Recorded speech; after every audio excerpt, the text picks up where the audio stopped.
2 June 2026 কলকাতার ধর্মতলায় পশ্চিমবঙ্গের সাবেক মুখ্যমন্ত্রী মমতা বন্দ্যোপাধ্যায় কিন্তু একটি বিস্ফোরক মন্তব্য করেন, যে বিস্ফোরক মন্তব্যটি কিন্তু সারা বাংলাদেশকে কাঁপিয়ে দিয়েছে। এবং তার এই যে মন্তব্যটি, সেই মন্তব্যটি ছিল কিন্তু খুবই ভয়াবহ এবং সারা বাংলাদেশের মানুষ কিন্তু তার এই মন্তব্যকে ঘিরে বিভিন্ন ধরনের গুঞ্জন শুরু হয়ে গেছে অলরেডি। তিনি যেটা বলেছেন সেটি হচ্ছে যে শরীফ ওসমান বিন হাদিকে কে বা কারা হত্যা করেছে সে বিষয়ে যদি তিনি বলতে চান তাহলে কিন্তু সারা বাংলাদেশ উত্তাল হয়ে যাবে। তিনি তার স্টেটমেন্টে আরেকটি কথা বলেছেন, শরীফ ওসমান বিন হাদির হত্যাকাণ্ড নিয়ে ভারতের স্বরাষ্ট্রমন্ত্রী নাকি তাকে ফোন দিয়েছিলেন, যেটি কিন্তু অবশ্যই একটি খুবই স্পর্শকাতর বিষয়। এই বিষয়টি নিয়ে কিন্তু কেউ প্রস্তুত ছিল না যে কলকাতার সাবেক মুখ্যমন্ত্রী মমতা বন্দ্যোপাধ্যায় এই কথাটি বলতে পারেন। এবং এই ঘটনার পরে যেটি হয়েছে সেটি কিন্তু বিভিন্ন মহল থেকে নানা ধরনের প্রতিক্রিয়া আসতে শুরু করেছে। এখন এই যে তিনি মন্তব্যটি করলেন, এই মন্তব্যটি করার পেছনের কারণ কি, আসলেও এই হত্যাকাণ্ডের পেছনে উচ্চ পর্যায়ের কারো যোগসাজশ ছিল কিনা, এবং শরীফ ওসমান বিন হাদি কে ছিলেন এবং তার যে তদন্তের বিষয় রয়েছে সেই বিষয় নিয়ে কিন্তু আজকের ভিডিওতে আমরা আলোচনা করব। প্রথমে বলি, শরীফ ওসমান বিন হাদি বাংলাদেশের অন্যতম একজন রাজনীতিবিদ ছিলেন। তিনি কিন্তু খুব পরিচিত মুখ হয়ে উঠছিলেন এবং তিনি তরুণ বয়সে সারা বাংলাদেশের মানুষের হৃদয়ে স্থান করে নিয়েছেন। এখন নিয়েছেন কেন বলছি, কারণ এখনও কিন্তু বাংলাদেশের অধিকাংশ মানুষের যে ফেসবুক প্রোফাইল রয়েছে সেখানেও কিন্তু হাদির ছবি রয়েছে। দ্যাট মিনস হাদিময় প্রোফাইল কিন্তু এখনও অনেক ফেসবুকে গেলেই পাওয়া যায়। এর জন্যই বলছি যে একজন ক্ষণজন্মা মানুষ যখন অনেক বেশি বিখ্যাত হয়ে যান, তিনি কিন্তু শহীদ হন না, শহীদ হন বাট তিনি মানুষের মাঝে বেঁচে থাকেন, এবং শহীদ ওসমান বিন হাদি কিন্তু তারই প্রমাণ। তিনি জুলাই অভ্যুত্থানের একজন সোচ্চার মুখ ছিলেন এবং রাজপথের একজন মহানায়ক ছিলেন। তাছাড়া তিনি ইনকিলাব মঞ্চের মুখপত্র ছিলেন। এছাড়া তিনি সুষ্ঠু নির্বাচন এবং গণতান্ত্রিক প্রক্রিয়া অব্যাহত রাখার জন্য কিন্তু সংগ্রাম করেছেন এবং তিনি রাস্তায় নেমেছেন। তিনি ছিলেন রাস্তার লড়াকু একজন সৈনিক, যিনি রাজনীতির মাঠকেই কিন্তু কাঁপিয়ে দিয়েছিলেন বাংলাদেশে।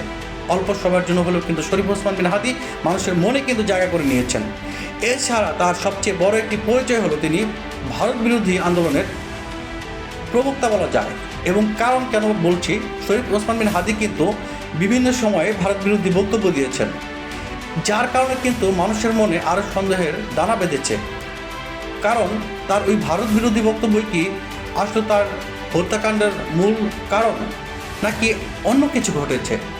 বেসিক্যালি কিন্তু এখানে যখন মমতা বন্দ্যোপাধ্যায়ের মতো একজন সাবেক মুখ্যমন্ত্রী এই বক্তব্যটি দেন, তখন কিন্তু মানুষের মনে প্রশ্ন আসতেই পারে যে ভারত বিরোধী বক্তব্যের কারণে কি শহীদ বিন ওসমান হাদি শহীদ হয়েছেন কি না। এটি বলা আসলে খুবই কঠিন, তবে বক্তব্যটি কিন্তু আমরা আরও বিশ্লেষণ করব। তার আগে বলে নেই, ঢাকার পুরাতন পল্টনে যখন শহীদ ওসমান বিন হাদি তার একটি জনসভায় যাচ্ছিলেন, ঠিক সেই সময়ে তাকে কতিপয় আততায়ী কিন্তু গুলি করেন এবং তিনি রিকশার সাথে সাথে লুটিয়ে পড়েন। তাকে যারা গুলি করেন তার মধ্যে ছিল অন্যতম হচ্ছে ফয়সাল এবং ফয়সালের ঘনিষ্ঠ সহযোগী আলমগীর হোসেন। এবং যখন ওসমান বিন হাদি লুটিয়ে পড়েন তখন তাকে সাথে সাথে ঢাকা মেডিকেল কলেজ হসপিটালে নেওয়া হয়।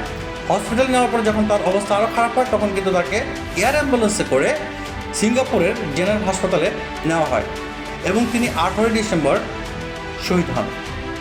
এবং তিনি যখন 18 ডিসেম্বর শহীদ হন, সারা বাংলাদেশ কিন্তু এই শরীফ ওসমান বিন হাদির জন্য কেঁদেছে। একজন হাদির জন্য হৃদয় ভেঙে গিয়েছে, ফেসবুক প্রোফাইল কিন্তু লাল হয়ে গেছে। এর জন্যই বলি যে বাংলাদেশের একজন ক্ষণজন্মা রাজনীতিবিদ এতটা জনপ্রিয় হতে পারেন, তার অনন্য উদাহরণ হচ্ছে এই শরীফ ওসমান বিন হাদি। তারপরে যে বিষয়টি হয়, সে যখন আততায়ীরা তাকে গুলি করার পরে এখানেই বিপত্তি ঘটে, এখানেই মানুষ সন্দেহ পোষণ শুরু করে। কারণ এই ফয়সাল, যিনি শুটার ফয়সাল নামে পরিচিত, তিনি মেঘালয় দিয়ে কিন্তু পশ্চিমবঙ্গে চলে যান এবং মার্চ মাসে পশ্চিমবঙ্গের পুলিশের STF শাখা কিন্তু তাকে গ্রেপ্তার করেন।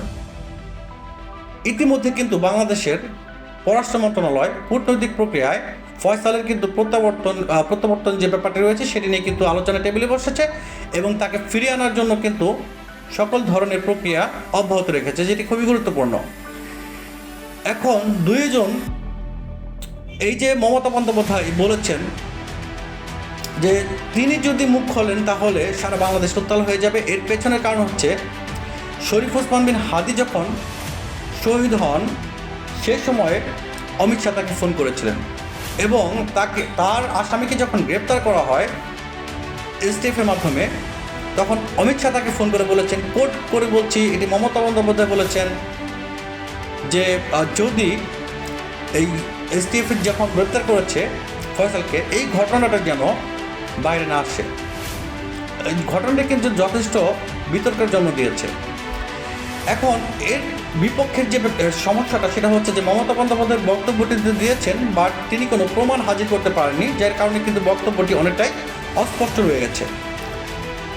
এখন এই ব্যাপারে বাংলাদেশের পররাষ্ট্র মন্ত্রণালয়কে যখন সাংবাদিকরা প্রশ্ন করেন, তখন কিন্তু বাংলাদেশের মাননীয় পররাষ্ট্র প্রতিমন্ত্রী মহোদয় শ্যামা ওয়াহিদ ইসলাম তিনি বলেছেন যে এটি আসলে বাংলাদেশের অভ্যন্তরীণ বিষয়, প্রতিবেশীর দেশের কোনো এক সাবেক মুখ্যমন্ত্রী এখানে কি বক্তব্য দিয়েছেন সেটি আসলে আমলে নেওয়ার বিষয় না। তিনি যথার্থই বলেছেন, বিকজ এটা হচ্ছে কূটনৈতিক শিষ্টাচার বহির্ভূত ব্যাপার হতো এবং তিনি যথার্থই বলেছেন। যেহেতু এটি আমাদের অভ্যন্তরীণ বিষয়, এই বিষয় নিয়ে যদি কোনো প্রবলেম থাকে সেটা হচ্ছে বিচারাধীন বিষয়, বিচারের পরে আসলেও বোঝা যাবে যে ঘটনাটি কি ঘটেছিল।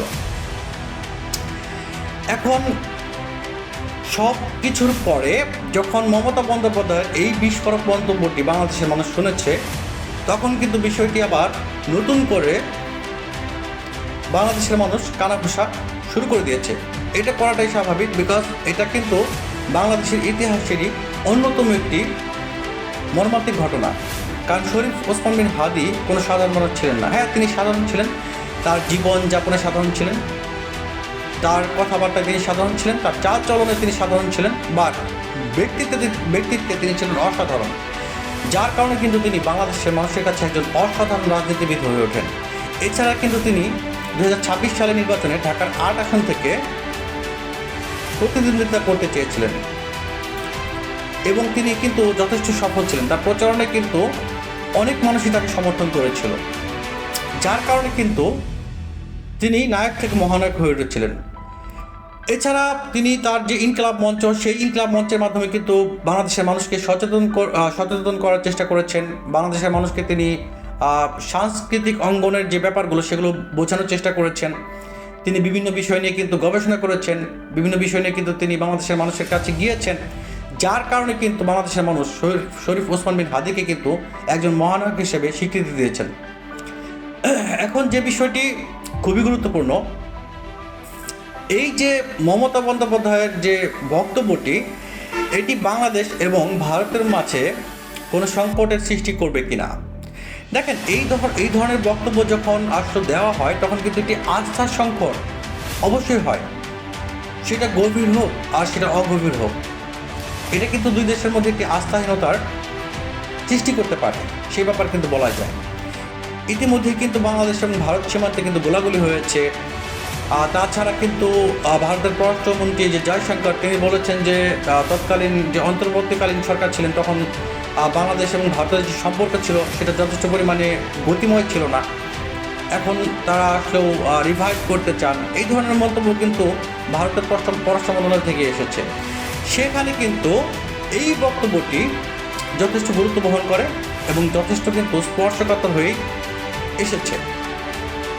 এছাড়া কিন্তু বর্তমানে বাংলাদেশের সাথে সীমান্ত বৈঠক, অর্থনৈতিক সহযোগিতা, বিভিন্ন বিষয়ে কিন্তু ভারতের সাথে কিন্তু আলোচনা অব্যাহত রয়েছে। তাছাড়া কিন্তু ডিসেম্বর মাসের যে গঙ্গা পানি বন্টন চুক্তি আছে সেটার মেয়াদ কিন্তু শেষ হয়ে যাবে, সেটাও কিন্তু আলোচনার টেবিল আছে।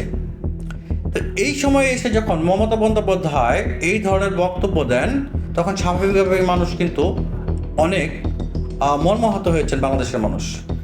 কারণ এই বিষয়টি একটি অভ্যন্তরীণ বিষয় আরেকটি দেশ থেকে যখন বলা হয় তখন কিন্তু ডেফিনেটলি সার্বভৌমত্ব কিন্তু কিছুটা হুমকির মুখে পড়ে। কাজেই আমরা যে বিষয়টি এক্সপেক্ট করি নাই সেই বিষয়টি কিন্তু মমতা বন্দ্যোপাধ্যায় বলে দিয়েছেন। এখন আমার মতামত হচ্ছে যে যে বক্তব্যটি মমতা বন্দ্যোপাধ্যায় দিয়েছেন তার যৌক্তিক ব্যাখ্যা আসলে তিনি দিতে পারবেন, এবং তাদের যে সরকার আছে তাদের সরকার সে বিষয়টি তাদের কাছ থেকে জানতে পারবেন। বাট আমাদের যে বিষয়টি রয়েছে সে বিষয়টি হচ্ছে যে পররাষ্ট্র মন্ত্রণালয়ে যে রয়েছেন তারা অবশ্যই আসলেও পশ্চিমবঙ্গ না, সেটা হচ্ছে তাদের সেন্ট্রালি তারা অবশ্যই যোগাযোগ করে এই যে শরীফ ওসমান বিন হাদির যে হত্যাকারী আছে ফয়সাল, তাকে প্রত্যাবর্তনের জন্য যে ধরনের কাঠামো চুক্তি অথবা চুক্তি তো রয়েছেই, বন্দি বিনিময় চুক্তি, তাছাড়া হচ্ছে যে যে ধরনের প্রক্রিয়া চালানো দরকার আর সেটা চালিয়ে যেন তাকে দেশে আনা হয় এবং তাকে বিচারের মুখোমুখি দাঁড় করানো হয়, এবং এর পেছনের যে মাস্টার মাইন্ডগুলো রয়েছে তাদেরকে যেন বিচার আওতায় আনা হয়, এবং বাংলাদেশে যেন মুক্ত রাজনীতির চর্চা করার সুযোগ দেওয়া হয়। কারণ এই বাংলাদেশে অনেক ইয়ং জেনারেশন রয়েছে যারা খুবই ট্যালেন্টেড, রাজনীতি করতে চান, বাট বিভিন্ন কারণে কিন্তু তারা রাজনীতিতে আসেন না। সেই জিনিসটা যেন বাধাগ্রস্ত না হয় সেটা নিশ্চিত করতে হবে এই বিচারের মাধ্যমে। শুভকামনা, সবাই ভালো থাকবেন।